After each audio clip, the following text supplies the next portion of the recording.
What's good, YouTube? I'm Will, and today I'm making you a video on the leaked document, whether you want to believe it's real or not, between Capcom and Sony. Okay, first things first. Do I think this document is real? No. Part of me feels like it's not real. It might be part of the console war. The one console gang boys up at it again, right?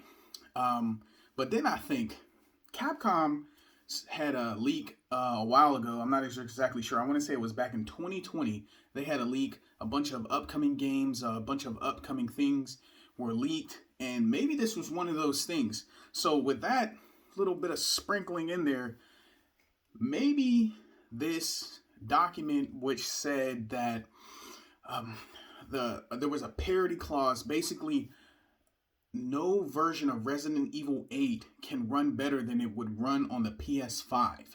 So if theoretically you start thinking like there's a whole lot of things like what if teraflops and all this, like I'm not a tech guy, I honestly don't know how this stuff works, but what if there's something, so it's, you start thinking like, is PS5 going to hold back the PC version of the game?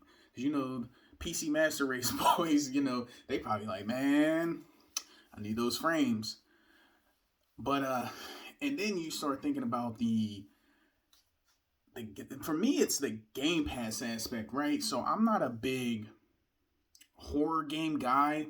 I do play thrillers, like I just beat The Medium, which wasn't a horror game, but it was a thriller. I do play thriller games, but I'm not a big horror zombie guy trying to get scared. I'm just not into that. It's not my bag, but I have played them. But for the Game Pass aspect of it, how it affects me is I would have tried it. Should have had it come to Game Pass. I would have tried it for sure. I played Resident Evil 7 only because it was on Game Pass. I'm not buying this game. Actually, I think I played Resident Evil 7 on my phone, which was crazy as hell for real, when you think about it. I was I was playing on my phone.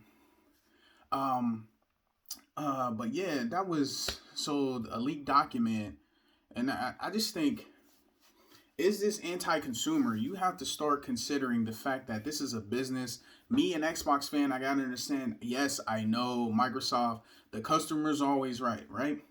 The subscribers are always right, right?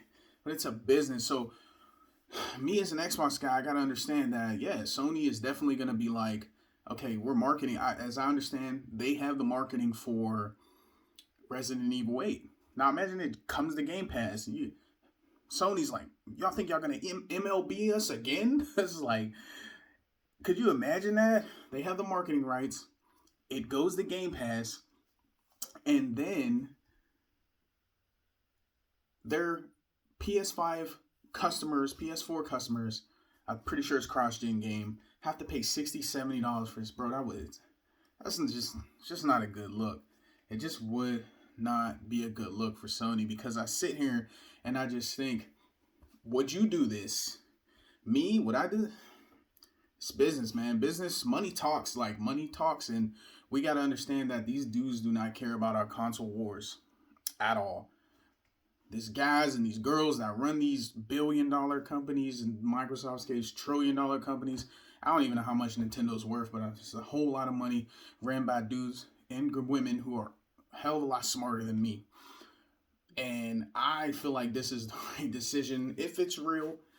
And I'm honestly, tinfoil hat, man, might be real. It might be real, because I could just definitely see Sony. They do this kind of stuff all the time. I mean, when you look at Final Fantasy VII Remake, which I actually bought on PS4, but that was because I didn't know any better. Like, I would have waited for it to come to Xbox, but I thought it was exclusive. And we all know PlayStation does have this habit of making things seem like they're only available on their platform when it's just timed exclusivity. Look at there's Xbox does it too. I'm pretty sure the Medium, which I just talked about, is a timed exclusive as well. But that's one thing that makes me feel like this might have been real, because Sony does this kind of stuff where they're kind of like stingy. Well, mine. It's like Gollum with the ring, bro. Like, that was Gollum, right?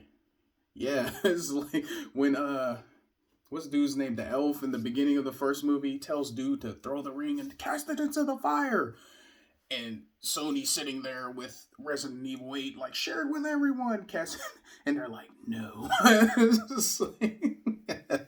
no, man. But anyway, I'm gonna get on out of here. I got some Taco Bell to eat. I'm Will, and I made this. Oh, please don't forget. Please, I would really appreciate it if you could like, share, comment, subscribe.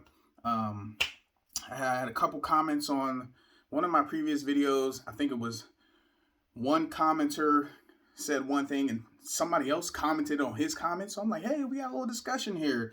And that's what it's all about, having discussions about video games, just talking and getting it out there. I might be an Xbox guy, but I'm open to logical thinking. Xbox guy, I'm an Xbox fan. Fanboy stuff, I leave that to some other people. But anyway, yeah, let me get up out of here, man. Y'all enjoy. Have a good week. Peace.